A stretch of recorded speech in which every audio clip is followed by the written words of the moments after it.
Let's bring in Georgia Governor Brian Kemp, a man whose job Abrams wants. Why do you think she snubbed him? Welcome. Well, either she wrote a speech for him, she knows what he's going to say, or either she's realizing Georgians aren't buying what he's selling and she's trying to avoid him because of his faltering poll numbers here in the state of Georgia and across the country. President Biden seemed to explain it this morning when he began his travels by saying this, Governor. Listen. I spoke with Stacey this morning. We have a great relationship. We got our scheduling mixed up. I've talked with her at length this morning. We're all on the same page, and everything's fine.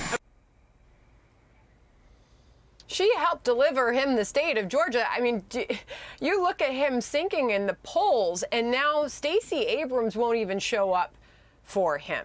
What does this mean for your chances? Well, look, we're going to keep running on what we've done in Georgia. You know, I was hoping the president and the vice president were coming to Georgia to celebrate the University of Georgia winning the national championship, or us perhaps having the strongest election integrity act in the country. But that's not what they're doing. They're selling the signature issue of Stacey Abrams and voter suppression and all these things that simply aren't true. And Stacey's now realizing that Georgians aren't buying that, and the numbers are faltering.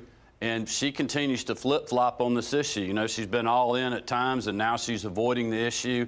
She was pressuring Major League Baseball, the Players Union, to boycott the All-Star game because of the bill we passed. And then she said, oh, don't boycott. She's been against photo ID, voter ID before, and then she says she supports it in the federal legislation. But Georgians know what the truth is. They just want people to be truthful with them. Our bill makes it easy to vote and hard to cheat. In fact, when we passed this bill, we had early voting days, you know, 15, 16 days of early voting. Joe Biden's home state of Delaware had 0. It's not until this year that they're actually going to have early voting. So for him to come here and criticize our election law is just disingenuous. Yeah, and I know that you have said that he is there to push his campaign of falsehoods, but it's not just you. It's also the Washington Post, of all places, issued him 4 Pinocchios on that very issue, saying that somehow Biden managed to turn the expansion into a restriction aimed at working people, calling it among the outrageous parts of the law. There's no evidence that that is the case, that it ends voting hours early. The president earns 4 Pinocchios.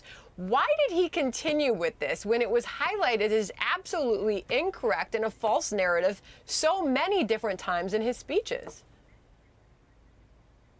Well, I think one thing is Democrats never read the final version of the bill that does exactly what I said. It makes us to have secure, accessible, fair elections in Georgia, easy to vote and hard to cheat. They push these narratives out there and these talking points based on polling of how well voter suppression polled, you know, 3 and 4 years ago. And you can look back, that's when Stacey Abrams started saying it doesn't matter to them that that's not true. They just peddle it like it is, and they've convinced the president to do this because it's good politics. And I think it's like Senator Rubio was saying, you know, he's just trying to distract from other disasters. I mean, a federal takeover of elections, you know, federal mandates on vaccines and everything else, record high inflation, you know, punting on China, Russia. They're not even talking about. I hope they'll leave here and go to the southern border so the vice president can actually see what she's in charge of. I was down there Christmas Eve. I mean, the policies of this administration on illegal immigration has now turned into mass migration in our country. And, you know, we're going to continue to push back against that in Georgia. And I've told people the truth. I'm going to continue to do that. And the other side doesn't want to answer questions about our elections law. Real quick, the congressman from Wisconsin's 1st District was on with us earlier, Brian Style. Listen. Joe Biden is going to Georgia to continue to push the lie that Republicans are trying to restrict voting access. What Republicans are trying to do is instill integrity in our elections. Biden and the Democrats want to nationalize our elections. They want to gut voter ID. They want ballots to be counted 7 days after the election. It's exactly the opposite of what we should be doing. I mean, it's a blistering attack on what's going on here. And then to sum it all up, as you point out, the priority for this administration and for Joe Biden and Kamala Harris is to be there in Georgia today when we're all living through this pandemic surge that is happening, record cases happening in so many parts of the country, and so many other crises on their plate. A final thought from you, Governor, as I apologize, I should have started off with the congratulations on the victory first. No, well, thank you. You know, look, we're just going to continue to work hard and tell people the truth. The states have always had the constitutional authority to decide what their own election laws are. Look, there's states like Delaware and, you know, California and Illinois and other places that have laws that I would never want to be on the books in Georgia, but their state legislators have the ability to do that.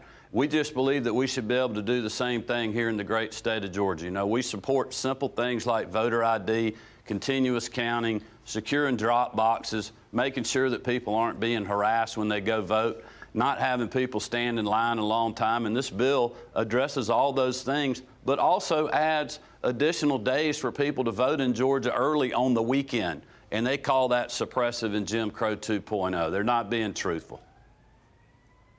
Georgia Governor Brian Kemp, we really appreciate you joining us today. Appreciate your time. Come back soon. Thank you.